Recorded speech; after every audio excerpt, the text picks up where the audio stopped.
Сайн байцгаана уу та бүхэндээ энэ өдрийн мэндийг хүргэе. 365 өдөр гайхамшигтай хамт подкастын маань 29 дахь дугаар эхлэхэд бэлэн боллоо.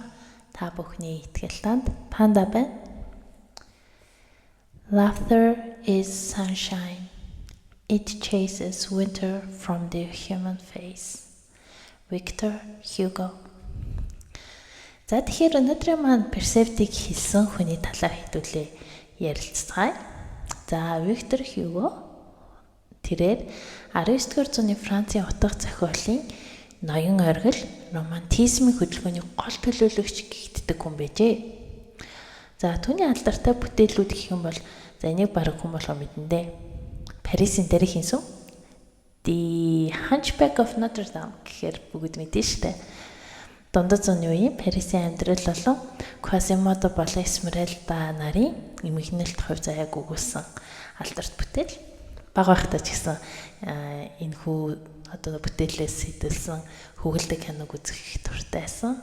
Тухайн үед яг тийм нэг нарийн утга агуулга тэгээ нөгөө нэг символ буюу одоо нөгөө дүрслэлүүдийг нэг сайн ойлгодоггүй байсан. Гэтэ яг одоо ингээд яг өнөөгийн яг байдлаараа одоо юу гэдэг өнөөдөр ингээд дахиад үзэх юм бол бас ингээд нэг тийм шаал ондоо зүйлийг харах байх. За тэгэхээр Виктор Хьюго маань өөрөө улс төрч бас тэмцэгч хүн байжээ. Тэрээр цаазын ялыг халах, хэвлийн эрхчлөө болон ядуурлыг арилгахын төлөө тууштай тэмцэгч байсан юм байна. Мөн Наполеон 3 дугаар гэх юм уу? Наполеон III. За түүнийг эсэргүүцсэний улмаас 19 жил их орноос цөллөгдөж Гернси арал дээр амьдарч байхдаа хамгийн шилдэг бүтээлүүдэд төрсөн байна. За тэгээд түүнийг нас барах үед Парис хотод 2 сая гаруй хүн цугларч үндэсний хэмжээнд гашуудал зарлаж ирсэн байна. Энэ хүү алдартай хүний хэлсэн үг цаана бас амар нэг тийм гүн гэдэг юм уу хүчтэй гэдэг юм уу те их гой санагдчихэ. Ягаад гэвэл инээд хөөр гэдэг нь өөрөө нарны гэрэл юм аа. Энд хүний нүүр царайнаас өвлийг хөөж өвлийг байхгүй болгодог. Хүмүүс нөгөө ярьдаг штэ те. Инээ одоо нөгөө нэг хичнээн ингээд нөгөө үнэхээр инех ямар ч тийм нөгөө боломжгүй нөхцөл байсан ч гэсэн хүчлээд ч болтох байна гэд нөгөө хүний тарих хүн ингээд нөгөө нэг жинхнээсээ жаргалтай байгаад инээж байна уу эсвэл бол зүгээр ингээд нөгөө инээж байгаа юм шиг дүр үзүүлж байна уу гэдгийг жоохон ялгадаггүй гэд тэгж бодохоор баг зэрэг нэг тийм итгэмтэй зүгээр ингээд шүдэ харьцалгаад ингээд инээж байгаа юм шиг байхад хүртэл хүний тарих энэ хүн миний эзэн үнэхээр аз жаргалтай юм байна да. За тэгвэл аз жаргалынх нь гормоны ялгаруулъя гэд тэгдэг болохоор тэр маань өөрөө бас нэг баг зэрэг хийжтэй. Ер нь бол нөгөө шинжлэх ухаанаар нэлээд батлагдсан. Тэгэхээр хідүүлээ ингээд юу гэдэг ууг гашуу одоо нэг тийм хэцүү зүйлсийг инээж дээрээ даван туулцгаая гэдэг.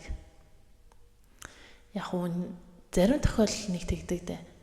Бүр бүх юм ингээ нэг туйлдаа хүрэхээр хүн бүр нэг өөрөө ирэхгүй нээдэг гэд. Тэр маань ингээ яг яаж байгаа вэ гэхээр хүнийг өөрийгөө нөгөө хамгаалах механизм ажиллаж байна гэж ер нь бол миний бодлоор би тэгж боддог. Яагаад гэвэл үнэхээр ингээд нөгөө хэцүү байж ах үед тарих маань өөрийгөө хамгаалахын тулд нэг бол тэр чигт онторно. Буюу ухаалтна. Эсвэл бол инээж тэгж одоо нөгөө стрессийн дааврыг одоо нөгөө аз жаргалын гормоноор ингээд тэнцвэржүүлэх гэсэн нэг тийм оролдлого хийдэг. Энэ маань одоо нэг тийм жоохон механик талтай юм шиг хэрнээ бид нарын одоо нэг олон 100 жилийн туршид үүсэж ирсэн нөгөө хамгаалах механизм гэдэг маань өөрөө ингэж ажилтдаг. Тэгэхээр ингээд нэг инээд хөөр гэдэг маань өөрөө ямар хүчтэй зүйл вэ? Бид нарыг ингээд ер нь аль сэтгэл зүйг бол маш ихээр хамгаалдаг зүйл бол инээд юм аа гэх. Зарим тохиолдолд одоо нөгөө нэг сүүлийн үед хүмүүс ер нь бол ингээ нийгэм ингээ хөгжихийн хэрээр сэтгэл зүйн асуудлууд маш ихээр хөндөгдөж ирж байгаа. Тэгэхээр түүний дунд нэг нь болохоор яхаа аргагүй депресс буюу сэтгэл готрол өөрөө үнэхээр их түгээмэл бас байдаг болж ирсэн. Яг тэр дунд нөгөө сэтгэл готрол нэрвэгцэн одоо өрцөн ингээ хүмүүс маань яадаг вэ гэхээр нөгөө баргийн юмд инээхэ болчихсон байдаг.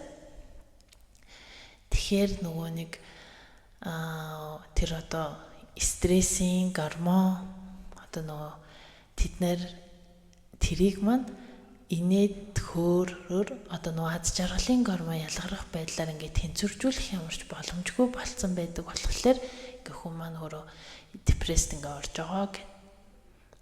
Арай нэг тийм амархан болгож тайлбарлавал юм аа л та.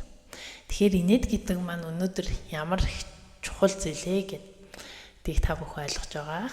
Тэгэхээр өнөөдрийн даалгаварт хэдүүлээ. Өөрсдийгөө инээлгэх нэг юм хийя. Одоо нөгөө хамт ойр дотны байгаа хүмүүстэйгээ нийлээд өөрсдөө нэг сайхан гижигдсэн ч болж байна. Би бинийгаа ч юм уу те. Хүмүүс өөрийгөө гижигдэх хэрэг гижиг хүрдэг юм чаа. Эсвэл бол нэг сайхан хошиншоог үзэх ч юм уу.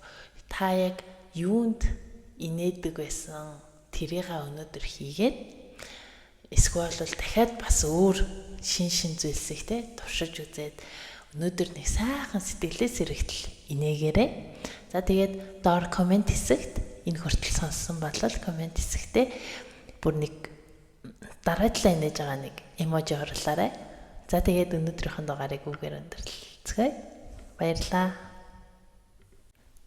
365 хоногийн турш чамтай хамт байх чиний итгэл таанд Панда.